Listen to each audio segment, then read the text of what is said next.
तर ही होती या निवडणुकीत गाजलेली डायलॉगबाजी। इकडे बारामती मतदारसंघात काय होणार याची उत्सुकता अवघ्या महाराष्ट्राला आहे। बारामतीतल्या हाय व्होल्टेज लढतीकडे सगळ्यांचंच लक्ष लागलंय। आज प्रचाराच्या शेवटच्या दिवशी शरद पवार आणि अजित पवारांची सांगता सभा बारामतीत पार पडली। या निमित्तानं बारामतीचं राजकारणही चांगलंच तापलेलं होतं। यावेळी युगेंद्र पवार यांच्या सभेसाठी पवारांच्या संपूर्ण कुटुंबानं हजेरी लावली। शरद पवारांच्या पत्नी प्रतिभा पवार यावेळी प्रेक्षकांच्या गर्दीत बसलेल्या आणि त्यांनी सुद्धा एक बॅनर झळकावला।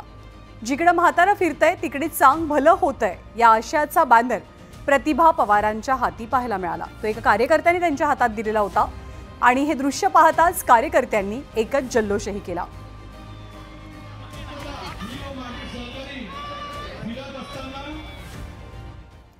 तर युगेंद्र पवार यांच्या प्रचारासाठी बारामतीमधल्या लेंडीपट्टी मैदानावरती शरद पवारांनी सभा घेतली। यावेळी बोलताना पवारांनी मोदींवर जोरदार टीका केली। देशाचा कारभार करायचा असेल तर 400 खासदारांची आवश्यकता नाही, मात्र नरेंद्र मोदींना बाबासाहेब आंबेडकरांनी लिहिलेल्या घटनेमध्ये सुधार करण्यासाठी 400 खासदारांची आवश्यकता होती अशी टीका शरद पवारांनी केली। बारामतीच्या विकासाची परंपरा आता युगेंद्र पवार पुढे नेतील असंही शरद पवार म्हणाले।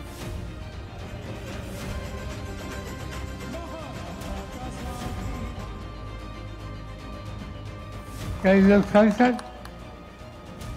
की मी काय करू, असं मी काय करू, त्याची गलतीची गोष्ट। 1967 साली तुमच्या अशा वडील झाल्याने मला आमदार केलं।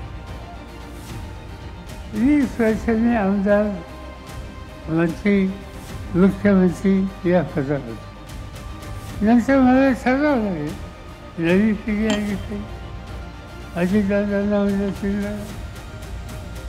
20-25 वर्ष त्यांनी बघितलं, पक्षाने त्यांना संधी दिली। 1दा 2दा 3दा उपमुख्यमंत्री बनवलं, तुमचं काम करण्याचा अधिकार दिला, त्यांनी काम केलं, माझी काय तक्रार।